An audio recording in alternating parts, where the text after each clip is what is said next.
In this video, I'm going to show you how I teach journal writing to my students, kindergarten through second grade, specifically paragraph writing coming up. Prior to having my students write the paragraph in their journal entry, I show them what a main idea is. Because when you write a paragraph, typically it has a main idea. So I give the example of a heart. And the main idea of the story or a paragraph is the heart of the story. It's what the paragraph or story is all about. So say, for example, I was writing about my cat. The main idea is my cat. That is the heart of my story. And every other sentence is a detail. So I could talk about cat is 7 years old, black and white, that it loves to cuddle. So I give them this example because I want them to understand before writing a paragraph what the main idea is and the difference between the main idea and its details. Now we're going to go into the journal.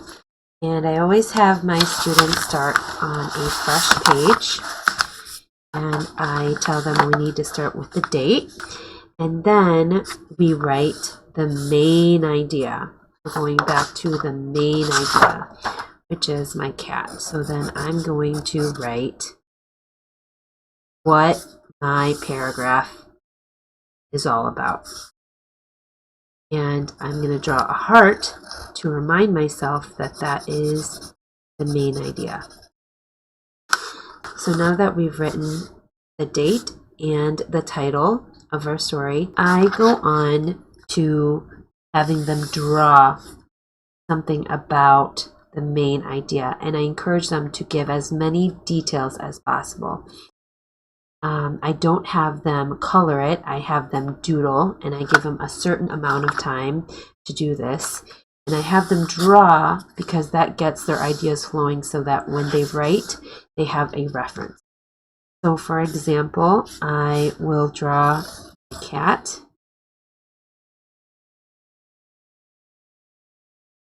And then I draw certain things. I draw details about my cat.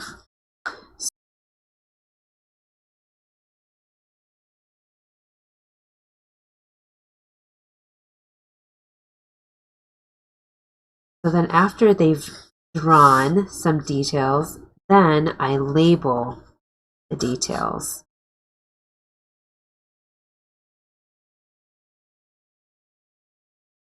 All right, so we have the main idea and we have the details.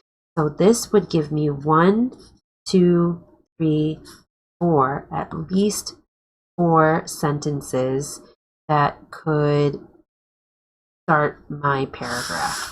I tell them that we always start the paragraph with the main idea. So I draw a heart to remind them that the main idea is where they start.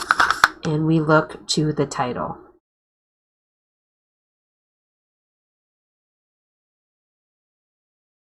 And then I go into details and I start with the first one. Now that I've written the first sentence that's all about the main idea, then I go into the details. So I look at the labels and tell my students that you have the word right there. Let's think of a sentence that we could use, that we could come up with that uses that label, cat food.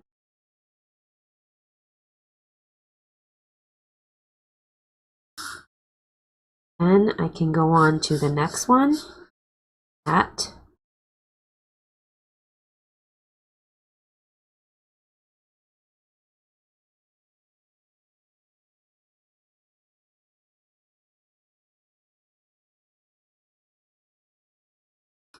Then, after I've done a sentence for each of the details, then I can go back to the heart of my paragraph, write something that kind of ties everything together, and it has to come back to the main idea. So I tell my learners, I can either do a question that has to deal with my cat, or I can talk about a feeling about my cat.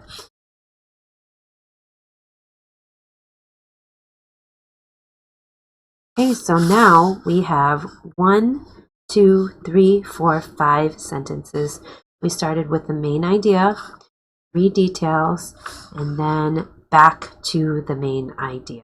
And typically for journal entries, when they're writing, I remind them to, at the end of the writing, to check to see if they started with a capital and ended it with a period. And I don't fuss too much about their spelling. I tell them to take their time and to phonetically sound out the words. But that spelling words correctly, we don't really get into until we're in the editing portion of writing. This is more of just a rough draft. So I don't worry too much about the finer details. I want them to just get out their thoughts on paper. This type of journal entry writing can be differentiated in many ways. I like to obviously have them write the date, everyone to write the date, and everyone can draw a picture and start with the title, and then phonetically write each detail out. When it comes to the sentence, I could start my beginning writers with writing out part of the sentence for them, and then possibly leaving 1 or 2 words that they can sound out themselves, so that they're just focusing on that one word. And I would do that for every sentence. As they progress in their writing skills, they can slowly build up to writing the whole sentence and the whole paragraph on their own. When they reach, towards more of the progressive writing stages, in 2nd grade and 3rd grade, I encourage them to use more elaborate words, descriptive words, and possibly move on to writing other paragraphs that deal with the main idea. That's it, friends. If this video has been helpful for you, make sure you give us a like, subscribe, hit that notification bell so you can be notified when new videos come on. And I'd love to hear how it went. Make sure you comment down below if you've done this activity for your child and it's been beneficial. If you like this video, make sure you check out my other video on how I teach students to write independently in their journals. I'll link it at the top. It does come with a free download, so make sure that you check it out. And I'll see you guys in the next video. Bye!